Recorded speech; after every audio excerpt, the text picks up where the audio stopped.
You want to support Roland Martin Unfiltered? Be sure to join our Bring the Funk fan club. Every dollar that you give to us supports our daily digital show. There's only one daily digital show out here that keeps it black and keep it real. As Roland Martin Unfiltered. By going to RolandMartinUnfiltered.com, you can make this possible. Thomas, the census question also was a critical one. And essentially what the court said is that, well, we need to understand why the administration took the position they took. It's like, really? I'm sorry. You literally have evidence of the guy who helped them do this, who said, we're doing this to keep them from voting. And the court goes, we need some more information. I think one of the feelings that we have today after the census ruling is that while the court didn't do everything we wanted them to do, we are really glad that they didn't go ahead and just say, yes, this is okay. I think a lot of people are reasonably feeling good that this has at least temporarily been put on hold. And I think the thing that it underscores, like Kristen said, is how much we need people to come out for an accurate count next year. We are going to have, over the next couple of years, a real window, a set of pivot points for our democracy. One is the census, the other is the election, and then you have the redistricting cycle that's shaped by both. And so even to the extent that people are discouraged by today's news, they don't feel great about today's news, there is an opportunity through your engagement both in elections, but in that time between elections, to potentially make a difference that could shape the democracy for the next 10 years and beyond. Christian, look, I know the Lawyers Committee for Civil Rights is a nonprofit organization, nonpartisan. But the thing is, when people need to understand, and I would dare say those who do not want to support Republicans need to understand that the right makes the federal bench a major campaign issue. Them blocking Obama appointing 100 judges. Trump is now appointed, 143 judges, nearly all of them white, nearly most of them white males, nearly all of them very young because they want them to be there the next 30, 40, 50, potentially 60 years. And so if you care about and see every issue that people say they care about, criminal justice reform, death penalty cases, climate change, mass incarceration, I can go down the line, every single one of those issues has a judicial piece tied to it. It's true. It's true. He's up to 123 appointments at this stage. And you're exactly right. Most of these judges are white, overwhelmingly male, extremely radical, far outside the mainstream. And, and they're keeping their foot on the gas. And McConnell is fully complicit in this scheme. I think that right now there are four things we need to be talking about when it comes to democracy. We need a fair vote. We need to put an end to voter suppression and make sure that every voice can be heard in our elections. 2, we need a fair count in the upcoming decennial census. We need everyone to understand. We need churches to mobilize. We need the barbershops. We need the hair salons, really getting communities of color to understand that they have to raise their hand and be counted in this upcoming census. 3, we need fair maps. We need to make sure that we turn out for this upcoming redistricting cycle and push back when lawmakers try to rig the maps in ways that silence us. And finally, we need fair courts. We need to understand it's not just the Supreme Court, that federal courts are putting in place precedents that shape our lives. These judges are literally making decisions that can be life and death for us when you talk about issues like the death penalty. Unless we speak up and bring pressure to bear, we will not get our democracy back on track. Tomas Lopez, final comment. The big picture here is that our courts are critical, but enduring change relies on people, and it relies on people taking part in the political process, and all of us working to ensure that the process in which they're taking part, and that their participation is actually meaningful. Ashley, final comment. Don't be disappeared. Be counted in the census. Go vote. Make your voice heard. It's all connected. Don't let Trump win. Ashley, Tomas, Kristen, we appreciate it. Thanks a lot. Thank you. We come back. We'll talk about this with our panel next, right here, Roland Martin Unfiltered. Back in a moment. You want to check out Roland Martin Unfiltered? youtube.com/Roland S. Martin. And subscribe to our YouTube channel. There's only one daily digital show out here that keeps it black and keep it real. It's Roland Martin Unfiltered. See that name right there?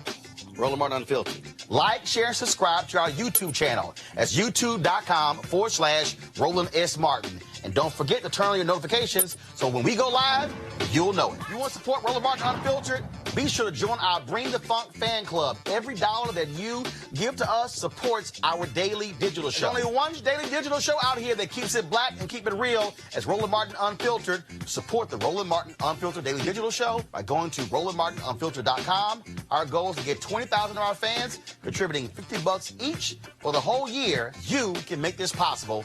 RolandMartinUnfiltered.com.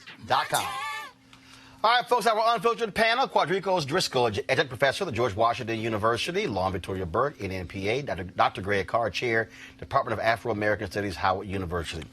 Greg, here's what's interesting. So I'm sitting here, I'm looking in YouTube, and I'm looking at our message board, and I got all these people here going, see, this court decision is why we need H.R. 40, why we need reparations. Okay, to all y'all who keep saying that, let me try my best to explain to you why you don't understand a damn thing about civics. Whatever, if Congress even went there, is going to get challenged, which means it's going to go through the court system. Which means that if the court system is filled with another 100 or 200 Trump appointees, you do know what that means, what their positions are likely going to be. So to act as if this makes no sense, you're not understanding politics. I just told you that the Supreme Court has said that the federal courts have no role in determining partisan gerrymandering.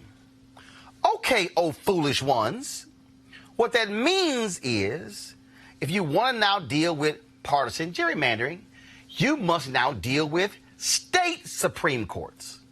So, when you say H.R. 40, what the hell does the H.R. stand for, Lauren? House Resolution. Do you know what the House is? The U.S. House. The U.S. House. So that means if you want reparations in Georgia, and you want to deal with gerrymandering, Congress has nothing to do with it. Your Georgia Supreme Court is the only one now that could rule partisan gerrymandering as being unconstitutional. That's right. As being illegal. That's right.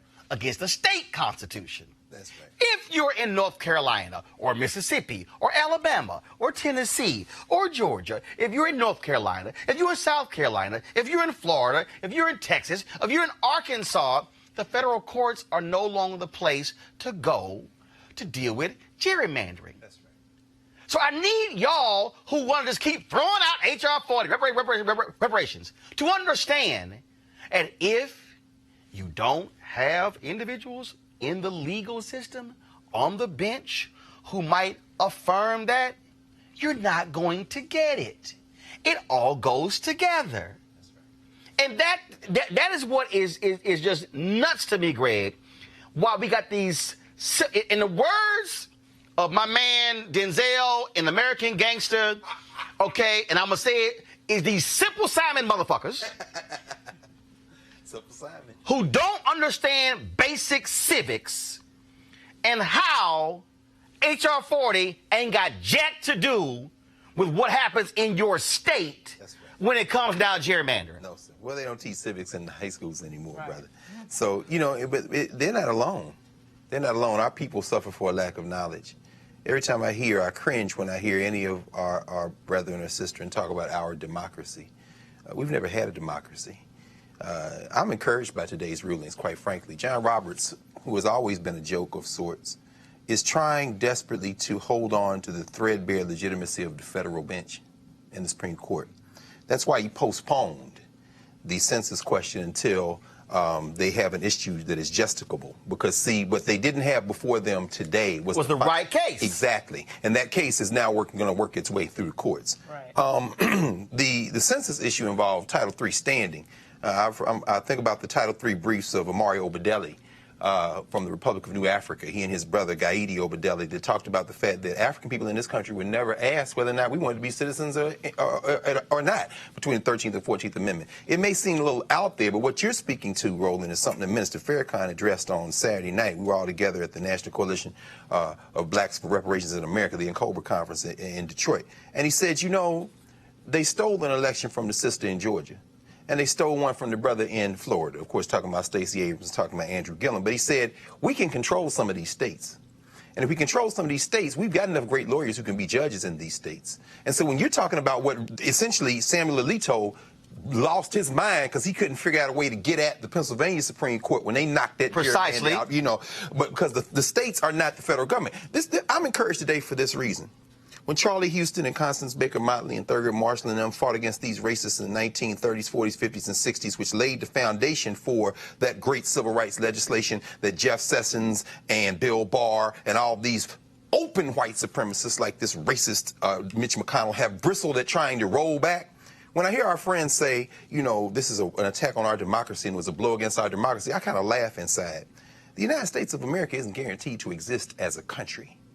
And when we start talking about states' rights, what we're talking about to bring all this together is when you make a decision today that you're going to turn your back on the idea of a national entity called America in favor of this open racist gerrymandering.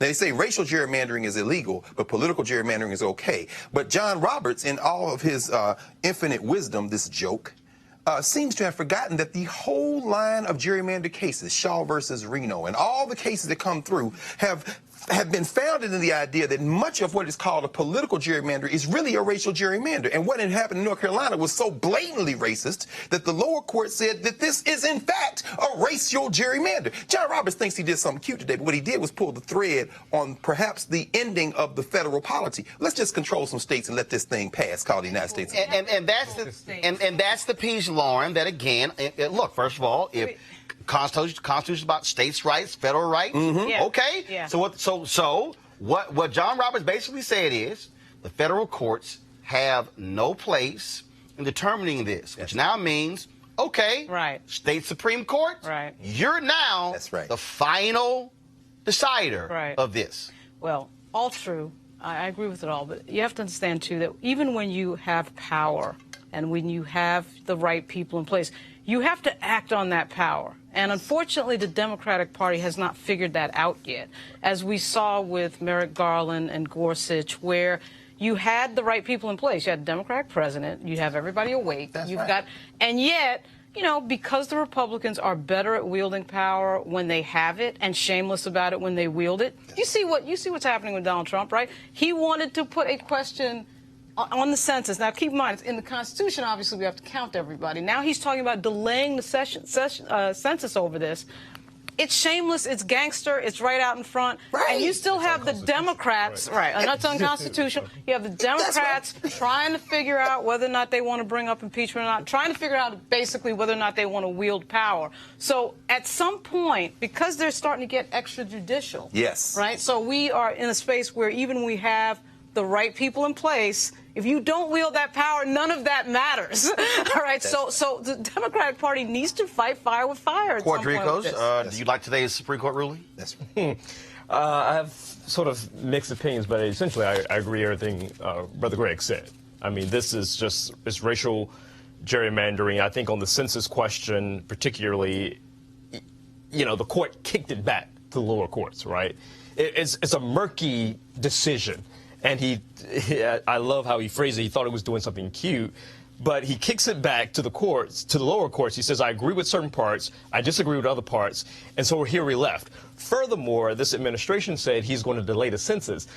Our president doesn't know the Constitution. He doesn't understand civics, to your point. So, nor does he care for the most part. So he can't do that. So the Supreme Court decisions today, I think, continues to leave our country on a silk thread. Well, we say he can't do that. They stole a seat on the U.S. Supreme Court already. Two. What makes us think that they wouldn't try for delaying the census? All right, folks, back to that Roland Mark Unfiltered video in just one moment. All right, folks, they're back. MarijuanaStock.org has another great investment opportunity. If you were lucky enough to invest in the last crowdfunding campaign, you know they raised a bunch of money in just a few months investing in legal marijuana farms. Those initial investors now own shares of a publicly traded company. They are certainly on fire. Now they have a new investment opportunity that is as good, if not even better, than the last. I'm talking about industrial hemp CBD.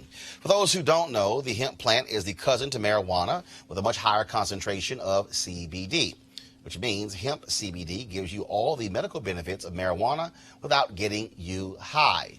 Until recently, hemp farming was practically illegal in the U.S. and heavily regulated by the DEA. However, the 2018 Farm Bill changed all of that, making it legal to grow hemp CBD in the U.S. and creating one of the largest commodities worldwide. They need land to grow all the plants, which makes for an incredible investment opportunity. And that's where our good friends at 420 Real Estate come in. Their business model is simple. They buy land that supports hemp CBD grow operations and lease it to licensed, high-paying tenants. That's right, they are hemp CBD landlords, and you can get in on the action. You can invest in this crowdfunding campaign for as little as $200 up to $10,000, something that you may not want to miss out on. Go to marijuanastock.org. That's marijuanastock.org to get in the game and to do it now. Now back to your Roland Martin Unfiltered video.